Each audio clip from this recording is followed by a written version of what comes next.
പ്രണയത്തിന് ജാതിയോ മതമോ നിറമോ ദൂരമോ ഒന്നും ഒരു പ്രശ്നമല്ല എന്ന് പറയാറുണ്ട്. അത്തരത്തിൽ കണ്ണൂരിലെ ഒരു പെൺകുട്ടിയുമായി ഇൻസ്റ്റഗ്രാം വഴിയാണ് ആന്ധ്ര സ്വദേശിയായ യുവാവ് പ്രണയത്തിലാകുന്നത്.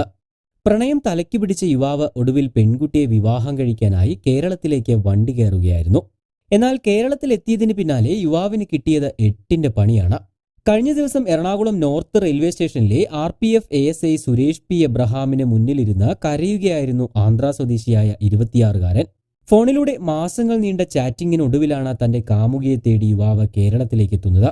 അതും വിവാഹത്തിനുള്ള വസ്ത്രങ്ങളടക്കം കയ്യിൽ കരുതിയാണ് ആ പാവം ഇവിടേക്കെത്തിയത്. ഓൺലൈൻ പ്രണയത്തിൽ വീണ കേരളത്തിലെത്തിയ ആ യുവാവ് ഒടുവിൽ അവിശ്വസനീയമായ സത്യം തിരിച്ചറിയുകയായിരുന്നു.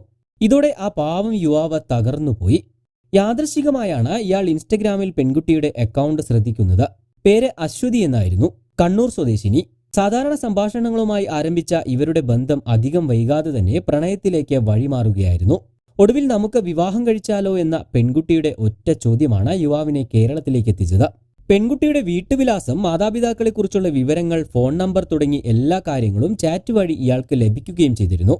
ഒടുവിൽ വിവാഹ വസ്ത്രം വരെ വാങ്ങി ബാഗിലിട്ട് ഇയാൾ ട്രെയിനിൽ കയറുകയായിരുന്നു. സ്വദേശം കണ്ണൂരാണെങ്കിലും കൊച്ചിയിൽ വന്നതിന് ശേഷം കണ്ണൂരിലേക്ക് പോകാമെന്ന പെൺകുട്ടിയുടെ ഉറപ്പിലാണ് ഇയാൾ എറണാകുളം നോർത്ത് റെയിൽവേ സ്റ്റേഷനിലേക്ക് പുറപ്പെട്ടത്.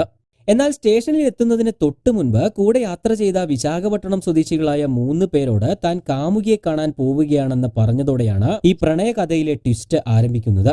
ഇയാൾ കാണിച്ചു കൊടുത്ത ചാറ്റിലും മറ്റും സംശയം തോന്നിയ യുവാക്കൾ സഹയാത്രികനായ മലയാളിയായ ഒരു യുവാവിനോട് വിലാസവും മറ്റു വിവരങ്ങളും സത്യമാണോ എന്ന് തിരക്കുകയായിരുന്നു.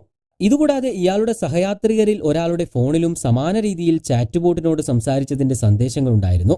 ഇതോടെയാണ് താൻ കബളിപ്പിക്കപ്പെട്ടു എന്ന യുവാവിന് പൂർണ്ണ ബോധ്യമാകുന്നത്. യുവാവ് മാസങ്ങളായി സംസാരിച്ചുകൊണ്ടിരുന്നത് ഒരു ഇൻസ്റ്റഗ്രാം ചാറ്റ് ബോട്ടിനോടായിരുന്നു. പിന്നാലെ കരച്ചിലിന്റെ വക്കോളമെത്തിയ യുവാവിനെ സഹയാത്രികർ ആശ്വസിപ്പിച്ച് തിരികെ നാട്ടിലേക്ക് പോകാൻ ആവശ്യപ്പെട്ടു. എന്നാൽ ആദ്യമൊന്നും യുവാവ് ഇതിന് തയ്യാറായില്ല. തുടർന്ന് മനസ്സില്ലാ മനസ്സോടെ യുവാവ് തിരിച്ചുപോകാൻ തയ്യാറായി. എറണാകുളം നോർത്ത് റെയിൽവേ സ്റ്റേഷനിൽ ഇറങ്ങിയ യുവാവിനെ കൂടെ ട്രെയിനിലുണ്ടായിരുന്ന മലയാളി യാത്രികരിൽ ഒരാൾ RPF ASI സുരേഷ് P എബ്രഹാമിന് അടുത്ത് എത്തിക്കുകയും കാര്യങ്ങൾ ധരിപ്പിക്കുകയുമായിരുന്നു. വൈകിട്ട് 6 മണിയോടെ കൊച്ചിയിലെത്തിയ ഇയാൾ രാത്രി 11 മണിയോടുകൂടി നാട്ടിലേക്ക് മടങ്ങുകയും ചെയ്തു. അശ്വതി അച്ചു എന്ന ഇൻസ്റ്റഗ്രാം ചാറ്റ് ബോട്ടിനോടാണ് ഈ യുവാവ് ചാറ്റ് ചെയ്തിരുന്നത്. മിന്നൽ രമണൻ എന്ന ഇൻസ്റ്റഗ്രാം അക്കൗണ്ടാണ് ചാറ്റ് ബോട്ടിന് പിന്നിലുള്ള ക്രിയേറ്റർ. ഈ ചാറ്റ് ബോട്ടിനോട് സംസാരിക്കുന്ന എല്ലാവർക്കും കണ്ണൂർ സ്വദേശിനി എന്ന നിലയിലാണ് പൂർണ്ണ വിലാസം നൽകുന്നത്. അച്ഛൻ, അമ്മ, സഹോദരങ്ങൾ തുടങ്ങിയവരുടെ പേരും ജോലിയും ഫോൺ നമ്പറും ഉൾപ്പെടെ ചാറ്റ് ബോട്ട് നൽകും. കൂടാതെ ഫോട്ടോ ആവശ്യപ്പെടുമ്പോൾ ഇവർ AI ജനറേറ്റഡ് ആയ ഫോട്ടോകൾ നൽകുകയും ചെയ്യും. പാവം ഇതെല്ലാം വിശ്വസിച്ചാണ് ആ യുവാവ് കേരളത്തിലേക്ക് എത്തിയിരുന്നത്.